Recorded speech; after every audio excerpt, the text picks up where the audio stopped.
Hello Reds and welcome to Top of the Cop. Now, I think it's fair to say Liverpool's performances in recent weeks haven't been great.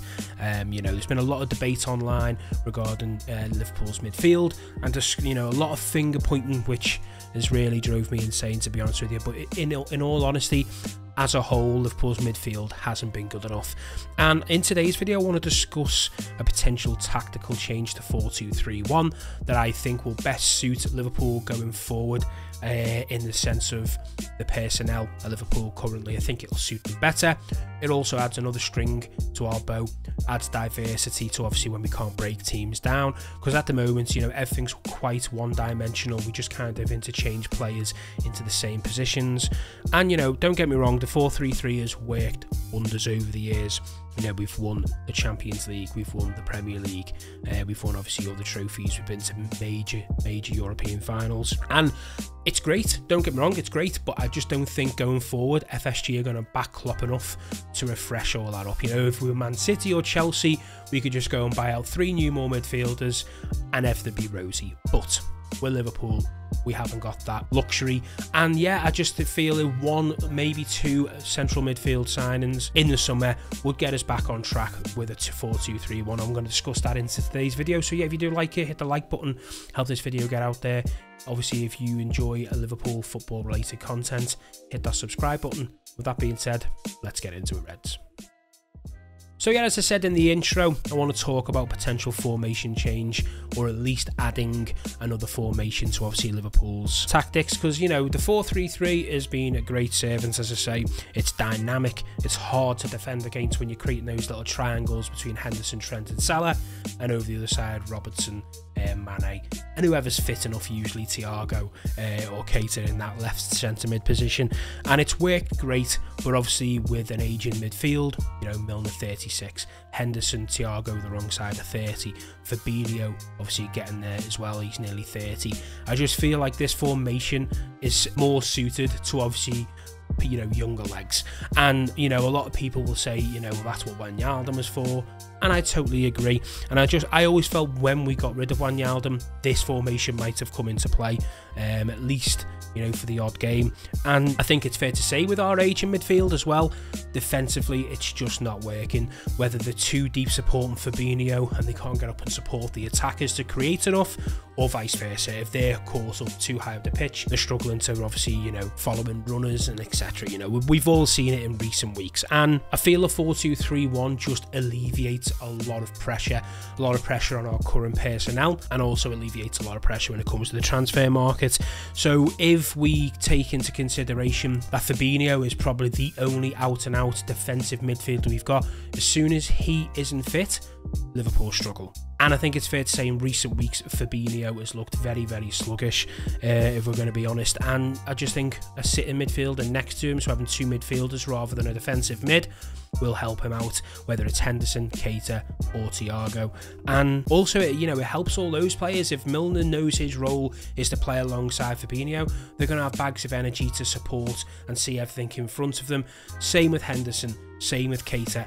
And the beauty of it is, if we did change this formation, the likes of Thiago and Keita can play in that number 10 role and create in front of them. If Keita was given that license to sit in front of 2 midfields behind him, then knowing the back 4 is obviously there, and he gets to kind of play a free role. His ability to pick out a pass is brilliant, and the same with Thiago. I just feel it'll alleviate all the pressure on the legs, because if Fabinho's not having to go left back to right back, covering 3 midfielders like he did against Chelsea, Milner and Henderson don't have to sit so deep.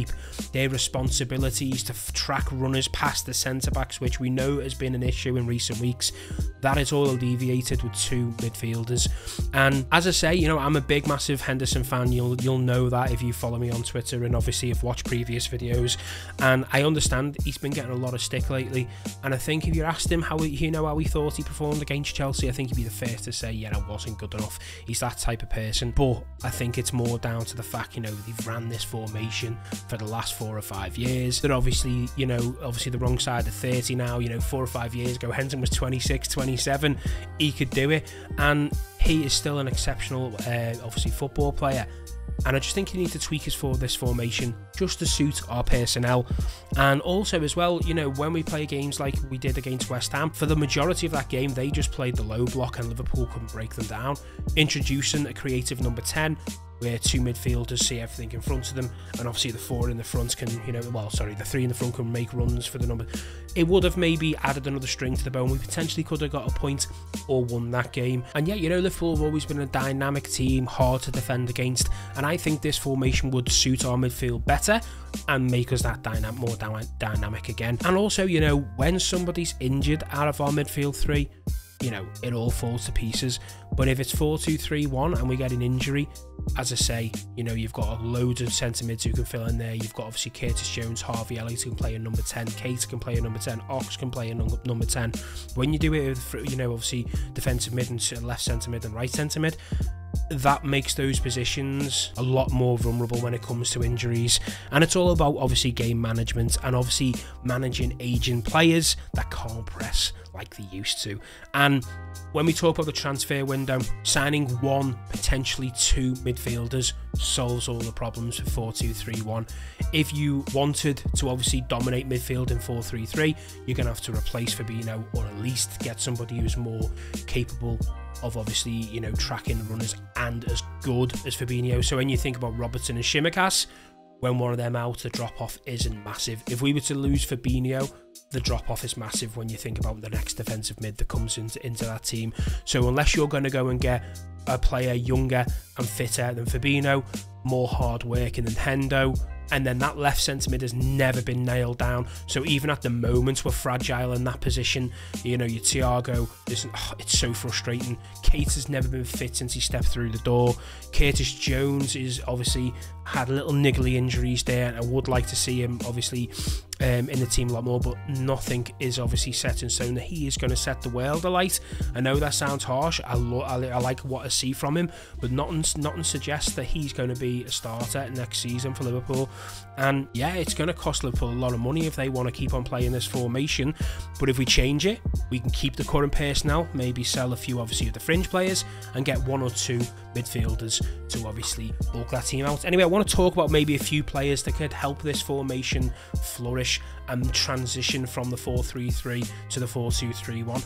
And also, I just want to say, this isn't set in stone that we just go boom 4-2-3-1 from the outset and play no formation. We can still play 4-3-3.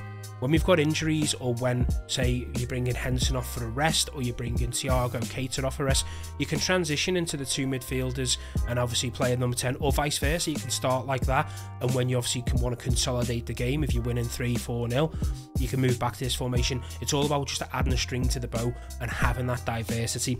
Anyway, two players in mind for me that Liverpool fans over Twitter will 100% understand why I've gone for them. First, Jude Bellingham. I think it's fair to say he's on the top of a lot of Liverpool fans' wish lists, unless you're obviously ambitious and you want Mbappe and Haaland. But Jude Bellingham is gettable for Liverpool. He would be Henderson's replacement, and potentially alongside Trent, maybe a future captain, vice captain, if he was to play for us for obviously an accumulation of, you know, 6 or 7 seasons. And I just think he's a perfect understudy for Henderson. And the beauty of him, he can play centre mid, and he can also play in a 4-3-3 where he pushes up, because he does that for Dortmund. But he would be more than capable, young, fresh legs to obviously sit beside Fabinho or Henderson. So I give someone to get you injured, he gives you that option. And also, if everyone's fit but you still need to get on the pitch, he could play that number 10 role with a bit more energy. Obviously, I've seen him for Dortmund going past the striker. He's got that in the bag. I think, in fact, if you signed Jude Bellingham, regardless if you didn't sign any other player, you could transition to this 4-2-3-1. I just think you could. But I think the next person is just kind of like a luxury sign, and it wouldn't be the end of the world, because if you're looking for an out-and-out number 10 because you're playing a number 10, then you need like an out-and-out number 10. And all our players are kind of like a midfielder stroke attacking midfielder, if you get me. And also, when you think about it, you know, we've got Jota, Firmino. Firmino could always drop in and play a number 10. So as I say, 4-2-3-1, you wouldn't even have to sign many players. You just need to get one or two young, fresh faces. But the second signing that I've obviously picked out that I think would be brilliant under Klopp, that is João Felix from Atletico Madrid. Now, there's no denying that he is unhappy at Atletico Madrid.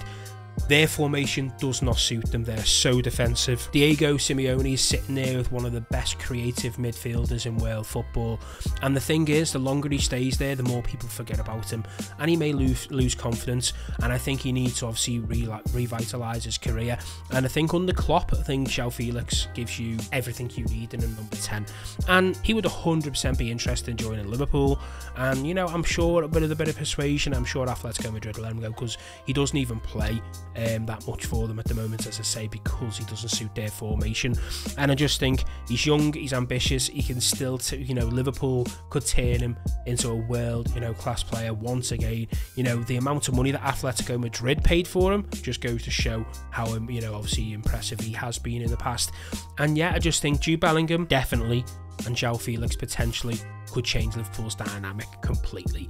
We'd be less one-dimensional, because when teams set up against us, especially the West Ham game, West Ham were not even asked how much time that we were in their half. They were never conceding a goal if we had played another 90 minutes that day, and we need to change things up.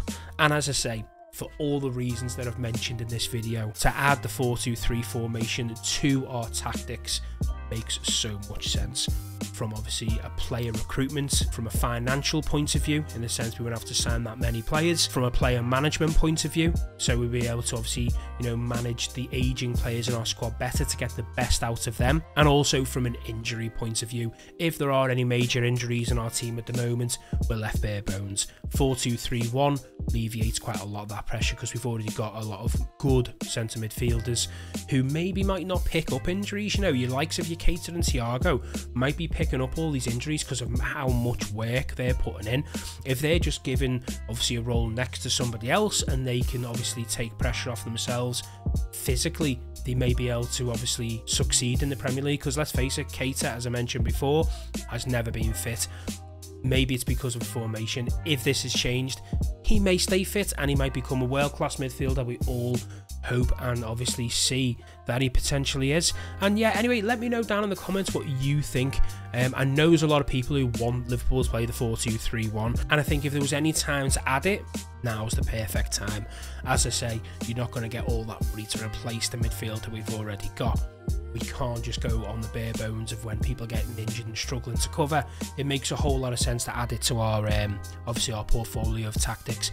And yeah, let me know in the comments down below who you'd like to see Liverpool sign, if you think the formation would be a good change, and just a general thought on obviously Liverpool going forward, obviously with the midfielders that we've got. Anyway, as I say, if you did like today's video and you have watched it to the end, just two more seconds, hit that like button. You don't realise how much it helps out. And as I say, if you're a Liverpool fan and you do love these types of debates about the Reds, hit that subscribe button for more.